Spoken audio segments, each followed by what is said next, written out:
శ్రీ కోయ ఎల్లమ్మ తల్లి జ్యోతిష్యాలయం విద్య, ఉద్యోగం, ప్రేమ, పెళ్లి, సంతానం, విదేశీ ప్రయాణం, వ్యవసాయం, వ్యాపారం, ఆరోగ్య సమస్యలు, ఆర్థిక సమస్యలు, రావలసిన డబ్బులు రాకపోవడం, ఇళ్ల స్థలాలు అమ్ముడుపోకపోవడం, ఎటువంటి సమస్యలకైనా 3 రోజుల్లోనే పరిష్కారం చూపబడను. నెంబర్ 1 స్త్రీ పురుష వశీకరణ specialist Guruji Lakshmanaraju. Cell number 9642776117. ఓం శ్రీ మాత్రే నమః. ఛానల్లోకి స్వాగతం అండి. ఎవరు నమ్మినా నమ్మకపోయినా అదృష్టమంతా ధనుస్సు రాశి వారి సొంతం కాబోతుంది. రేపే మహాశక్తివంతమైన 2వ కార్తీక సోమవారం. ఈ రాశివారు ఈ చెట్టు ఆకుపై ఒక్క దీపం వెలిగిస్తే చాలు. కోటి సోమవారాలు ఉపవాసం, దీపారాధన, దానం చేసిన పుణ్యఫలమంతా మీ సొంతమవుతుంది.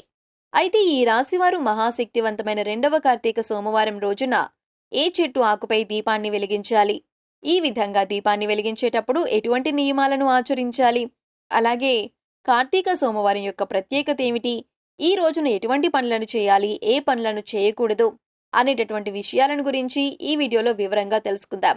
కానీ అంతకంటే ముందుగా మీరు ఇంకా మన ఛానల్ని సబ్స్క్రైబ్ చేసుకోకపోయినట్లయితే సబ్స్క్రైబ్ చేసుకొని పక్కనే ఉన్న బెల్ ఐకాన్ నొక్కి ఆల్ సెలెక్ట్ చేసుకుంటే మేము ఇలాంటి వీడియోస్ అప్లోడ్ చేయగానే ముందుగా మీకు నోటిఫికేషన్ వస్తుంది. కార్తీక మాసం ఎంతో పవిత్రమైనది. కార్తీక మాసంలో ప్రతి రోజుకు ఒక ప్రత్యేకత ఉంటుంది. ముఖ్యంగా కార్తీక సోమవారానికి చాలా విశిష్టత ఉంటుంది. ఈ రోజున చేసే ప్రతి పని ఎన్నో రెట్లు పుణ్యఫలాన్ని ప్రసాదిస్తుంది. ముఖ్యంగా ఈ మాసం హరిహరుల ఇద్దరికీ చాలా ప్రీతికరమైంది. దీపావళి అమావాస్య ముగిసిన తర్వాత రోజు నుంచే కార్తీక మాసం ప్రారంభమవుతుంది. ఈ మాసంలో శివకేశవులు ఇద్దరికీ ప్రత్యేకంగా పూజలను నిర్వహిస్తారు. అలాగే సోమవారం రోజున ప్రత్యేకించి శివునికి అభిషేకాలు, విశేషమైనటువంటి పూజలను నిర్వహిస్తారు. శివానుగ్రహం పొందటానికి ఉపవాస దీక్షలను, దీపారాధనను చేస్తారు. ముఖ్యంగా ఈ మాసం అంటేనే దీపారాధనకు ప్రత్యేకమైంది. ఈ మాసంలో చేసే దీపారాధన చాలా విశిష్టతను కలిగి ఉంటుంది. ఈ మాసం మొత్తం ఉదయం, సాయంత్రం వేళల్లో దీపారాధన చేస్తారు. చెప్పాలంటే అన్ని మాసాల్లో కంటే కార్తీక మాసం చాలా ప్రత్యేకమైంది. ఈ మాసంలో హరిహరులిద్దరినీ పూజించటం ద్వారా విశేషమైన పుణ్యఫలం లభిస్తుందని కార్తీక పురాణం చెబుతుంది. ఈ మాసంలో స్నానం, దానం, దీపారాధన, అభిషేకం ఖచ్చితంగా చేస్తాం. ప్రత్యేకించి సూర్యోదయానికి ముందు చేసే స్నానాలు, అలాగే ఈ మాసంలో చేసే దానాలు, ఉపవాసానికి చాలా గొప్ప శక్తి ఉందని స్కాంద పురాణం వివరిస్తుంది. ముఖ్యంగా ఈ మాసంలో దీపారాధన చేస్తే పాపాలు తొలగి పుణ్యఫలం లభిస్తుంది. అలాగే నక్తం లేదా ఉపవాసం ఆచరించగలిగితే ఆరోగ్యానికి సంబంధించినటువంటి సమస్యలన్నీ తొలగిపోతాయి. అలాగే ఈ మాసంలో శివాలయ దర్శనం చాలా కీలకమైంది. ఈ మాసం మొత్తం పరమేశ్వరుణ్ణి పూజించటం ద్వారా విశేషమైన ఫలితం దక్కుతుంది అనటంలో ఎటువంటి సందేహం లేదు. ఈ మాసం మొత్తం శివాలయాలు అన్ని భక్తులతో కిటకిటలాడుతూ ఉంటాయి. అలాగే అత్యంత పవిత్రమైన ఈ మాసంలో మాలధారణ చేసేవారు కూడా అనేక మంది ఉంటారు. అత్యంత నియమనిష్టలతో ఆ భగవంతుణ్ణి ప్రతినిత్యం కొలిచి బంధాలకు దూరంగా భగవంతుడికి దగ్గరగా ఈ మాసం మొత్తం గడుపుతారు. ఇంకా చెప్పాలంటే ఈ మాసంలో వచ్చే ప్రతి సోమవారం రోజున పరమేశ్వరుని దర్శించుకుని ప్రత్యేక పూజలు చేసి ఉపవాస వ్రతం ఆచరిస్తే ఎంతో విశేషమైన ఫలితం దక్కుతుంది. అలాగే ఉపవాస నియమాన్ని ఆచరించేవారు శక్తి కొలది దాన ధర్మాలు చేస్తే సకల పాపాల నుండి విముక్తి పొంది భగవంతుని కృపను పొందుతారు. అసలు సోమవారానికి ఇంత విశిష్టత ఎందుకు అనే విషయాన్ని గురించి చూసుకున్నట్లయితే సోమవారాన్ని ఇందువారం అని కూడా అంటారు. అంతేకాకుండా సోముడు అంటే చంద్రుడు అని అర్థం.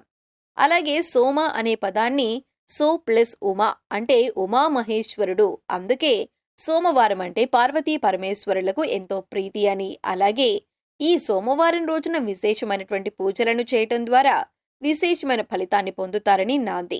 ఈ విధంగా ప్రత్యేకంగా పూజలు చేయటం ద్వారా కైలాస దర్శన భాగ్యం కలుగుతుందని శాస్త్రాల్లో వివరించబడి ఉంది.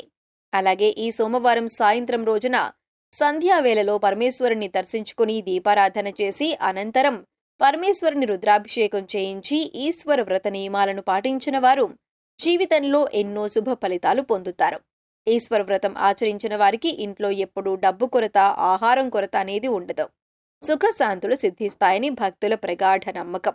అలాగే ఈ రోజున శక్తి కొలది దానం చేస్తే పాపాలన్నింటి నుండి విముక్తి పొందుతారు, మోక్షం లభిస్తుంది. అలాగే ఈ రోజున ఎవరైతే నదీ స్నానం చేసి ఈశ్వరుణ్ణి పంచామృతాలతో అభిషేకించి దీపారాధన చేస్తారో వారికి హరిహరుల అనుగ్రహం కలుగుతుందని కార్తీక పురాణం స్పష్టంగా చెబుతోంది. ఈ మాసంలో నువ్వుల నూనెతో దీపారాధన చేస్తే ఆయుష్, ఆరోగ్యం కలిగి కష్టాలు తొలగుతాయి. ఆవు నెయ్యితో దీపారాధన చేయటం లక్ష్మీప్రదమని శాస్త్రాలు చెబుతున్నాయి. సోమవారం రోజు ముక్కంటికి ఎంతో ప్రీతికరమైన రోజు కాబట్టి ఈ రోజున కొన్ని నియమాలను పాటిస్తే కైలాసనాథుని అనుగ్రహాన్ని పొందుతారు. అలాగే ఈ రోజున చేయకూడని పనులను చేయడం ద్వారా ఆ ముక్కంటి ఆగ్రహానికి కూడా గురవుతారు. కాబట్టి ఈ రోజున చేయకూడని పనులేమిటి, అలాగే ఏ పనులను ఆచరిస్తే పుణ్య ఫలితం లభిస్తుంది అనే విషయాన్ని గురించి చూసుకున్నట్లయితే, ఈ రోజున ఓం నమః శివాయ అనే మంత్రాన్ని జపిస్తూ ఉండటం ద్వారా అంతా శుభమే జరుగుతుంది. అలాగే నదీ స్నానం చేయటం, భగవంతునికి విశేషమైనటువంటి పూజలను చేయటం, దీపారాధన చేయటం, దానం చేయటం, ఇలా భగవంతుని కృపను పొందటానికి చేసే ప్రతి పని ఎంతో శుభ ఫలితాన్నిస్తుంది. అయితే ఈ రోజున ముఖ్యంగా ఎట్టి పరిస్థితుల్లోనూ మూగజీవాలను హింసించకూడదు. అలాగే పాములను చంపకూడదు. ముఖ్యంగా ఎవరైతే ఈ రోజున పామును చంపుతారో వారి ఇంట్లో నెగిటివ్ ఎనర్జీ అనేది ప్రవేశిస్తుంది. దీంతో కుటుంబంలో అనేక అనర్థాలు జరుగుతాయి. అలాగే ఈ రోజున పొరపాటును కూడా మాంసాహారం ముట్టుకోకూడదని పురాణాలు చెబుతున్నాయి. అలాగే షేవింగ్ చేసుకోవటం, గడ్డం గీసుకోవటం వంటి పనులను కూడా చేయకూడదు. అలాగే ఉపవాసాన్ని ఆచరించేవారు నియమానుసారంగా ఉపవాస దీక్ష చెయ్యాలి. అలా కాకుండా ఉపవాస దీక్షను ఉల్లంఘన చేస్తే భగవంతుని ఆగ్రహానికి గురవుతారు. ముఖ్యంగా 8 సంవత్సరాల లోపు పిల్లలు, 80 సంవత్సరాలు దాటిన తర్వాత ముసలివాళ్లు ఉపవాస నియమాన్ని పాటించకూడదు.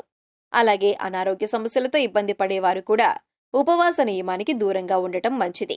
ఎంతో విశిష్టత కలిగిన ఈ రోజున ఈ రాశి వారు ఏ ఆకుపై దీపారాధన చేయటం ద్వారా విశేషమైన ఫలితాన్ని పొందుతారు అనే విషయాన్ని గురించి చూసుకున్నట్లయితే, ఆ పరమేశ్వరునికి ఎంతో ప్రీతికరమైన చాలా విలువైన బిల్వపత్రంపై ఈ రాశివారు దీపారాధన చెయ్యాలి.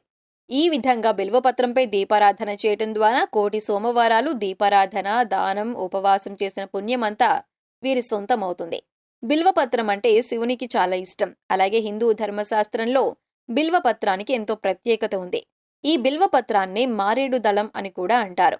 వినాయక చవితి రోజు పూజలు కూడా ఈ మారేడు దళాన్ని ఉపయోగిస్తారు. అంతేకాకుండా ఏక బిల్వం శివార్పణం అంటూ ఆ మహాదేవునికి బిల్వపత్రాన్ని సమర్పిస్తూ నమస్కారం చేసుకుంటాం. అలాగే ఈ బిల్వపత్రాల్లో అనేక రకాలు ఉన్నాయి. ఏక బిల్వం, త్రిబిల్వం, సప్తబిల్వం, షణ్ముఖ బిల్వం, పంచముఖ బిల్వం, అఖండ బిల్వం, ఇలా ఎన్నో రకాలు ఉన్నాయి. అఖండ బిల్వంలో అనేక ఆకులు ఉంటాయి. ముఖ్యంగా త్రిదళ బిల్వపత్రంలో కుడివైపున విష్ణువు, ఎడమవైపున బ్రహ్మ, మధ్యలో శివుడు కొలువై ఉంటారు. శివలింగార్చనతో కూడిన శివపూజకు బిల్వపత్రం అత్యంత శ్రేష్టమైంది. భక్త కన్నప్ప మారేడు దళాలతో శివుణ్ణి పూజించి మోక్ష ప్రాప్తి పొందాడు. అంతేకాకుండా శివపురాణంలో బిల్వపత్రం విశిష్టత వివరించబడి ఉంది. పరమ పవిత్రమైన బిల్వపత్రం లేదా మారేడు దళం ఆకులు ఎండినా కూడా పూజకు ఉపయోగిస్తారు. 1,000,000 ఏనుగుల దానఫలం, 100 యజ్ఞాల ఫలం, 1,000,000 కన్యాదానాల వల్ల కలిగే ఫలం ఈ బిల్వపత్రం శివపూజకు సమర్పించటం వల్ల మనకు ప్రాప్తిస్తుందని పురాణాలు తెలుపుతున్నాయి. సకల పాపాల నివారణకు ఈ బిల్వపత్రం ఒక్కటి చాలు అని తెలుపుతుంది శివపురాణం. ఒకసారి పరమశివుడు పార్వతీదేవితో కలిసి భూలోకంలో నవవిహారం చేస్తుండగా అక్కడున్న వృక్షాల్లో మారేడు వృక్షం పార్వతీదేవికి కనిపించిందట. ఆ చెట్టు ఆకులు వింతగా కనిపించాయట. ఆ ఆకుల్ని పార్వతీదేవి తాకగానే ఆకు నమస్కారం చేస్తూ, అమ్మా పార్వతీదేవి, నా జన్మ తరించింది నీ స్పర్శతో అందట. అందుకు బదులుగా ఏవైనా వరం కోరుకొని పార్వతీదేవి అడిగిందట. అందుకు బిల్వపత్రం, నేను ఆకుగా పుట్టాను, ఆకుగా పెరిగాను, ఈ జన్మకు సార్థకమయ్యేలా చూడు తల్లి అని వేడుకుందట. అప్పుడు పార్వతీదేవి బిల్వపత్రానికి వరాన్ని ప్రసాదించి దాంతో శివపూజకు, శివస్థుతికి బిల్వపత్రం తప్పనిసరి అయింది. అటువంటి బిల్వపత్రంలో ఈ రాశివారు ఈ రోజున పరమేశ్వరులకు దీపాన్ని వెలిగిస్తే 1,000,000 సోమవారాలు దీపారాధన చేసిన పుణ్యమంతా వీరి సొంతమవుతుంది. కాబట్టి పరమేశ్వరునికి అత్యంత ప్రీతికరమైన బిల్వపత్రంపై దీపారాధన చేయటం ద్వారా మీకున్నటువంటి సమస్యలన్నీ తొలగిపోతాయి. ఆర్థిక అభివృద్ధి కలుగుతుంది. వ్యాపారాలు అభివృద్ధి చెందుతాయి. ఉద్యోగంలో సానుకూల మార్పులను పొందుతారు. ముఖ్యంగా మనసులో ఉన్న కోరికలన్నీ నెరవేరుతాయి. అలాగే అన్నింటా విజయాన్ని పొందగలుగుతారు. కాబట్టి ఖచ్చితంగా ఈ రాశివారు ఈ రోజున బిల్వపత్రంపై దీపారాధన చేసి పరమేశ్వరుని యొక్క అనుగ్రహాన్ని పొందండి. ఖచ్చితంగా మీ కష్టాలన్నీ తీరిపోతాయి. సో చూశారు కదండి, మహాశక్తివంతమైన 2వ కార్తీక సోమవారం రోజున ఈ రాశివారు ఏ చెట్టు ఆకుపై దీపాన్ని వెలిగిస్తే 1,000,000 సోమవారాలు ఉపవాసం, దీపారాధన, దానం చేసిన పుణ్యఫలం వీరి సొంతమవుతుంది. అలాగే కార్తీక సోమవారం విశిష్టత, అదేవిధంగా సోమవారం రోజున చేయకూడని పనులేమిటి, చేయాల్సిన పనులేమిటి అనే విషయాల గురించి ఈ వీడియోలో వివరంగా తెలుసుకున్నాం కదా. ఈ వీడియో మీకు నచ్చినట్లయితే లైక్ చేయండి. మీ ఫ్రెండ్స్ అండ్ ఫ్యామిలీ మెంబర్స్లో ఎవరైనా సరే ధనుస్సు రాశి వారు ఉన్నట్లయితే వారితో ఈ వీడియోను షేర్ చేసుకోవటం మర్చిపోకండి. ఇప్పటివరకు మీరు ఇంకా మన ఛానల్ని సబ్స్క్రైబ్ చేసుకోకపోయినట్లయితే సబ్స్క్రైబ్ చేసుకొని పక్కనే ఉన్న బెల్ ఐకాన్ నొక్కి ఆల్ సెలెక్ట్ చేసుకుంటే మేము ఇలాంటి వీడియోస్ అప్లోడ్ చేయగానే ముందుగా మీకు నోటిఫికేషన్ వస్తుంది. మరొక చక్కటి వీడియోతో మళ్ళీ కలుసుకుందామండి.